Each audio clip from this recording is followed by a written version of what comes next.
Welcome to Not Milk Never Milk. Subscribe if you're lactose intolerant. In this video, I will show how to make quick guacamole. First, gather your ingredients: 2 to 3 ripe avocados, 1 small lime, and a pinch of salt.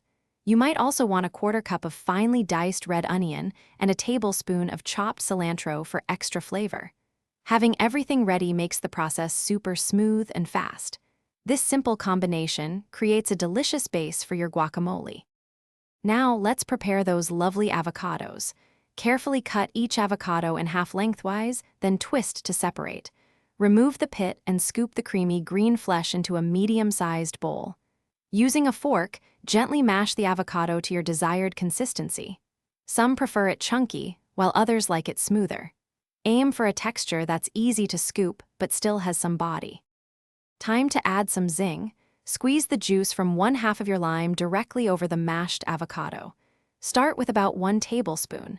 Then, sprinkle in a 1/2 teaspoon of salt. If you're using diced onion or cilantro, now is the time to add them.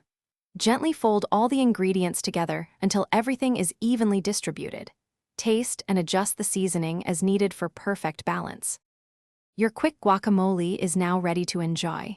Serve it up right away with your favorite tortilla chips, fresh vegetable sticks, or as a topping for tacos. If you have any leftovers, press a piece of plastic wrap directly onto the surface of the guacamole to minimize air exposure. You can also place an avocado pit in the bowl to help keep it green. Store it in the refrigerator for up to 1 day. Thanks for watching. If this was helpful, leave a like and consider subscribing. See you next time.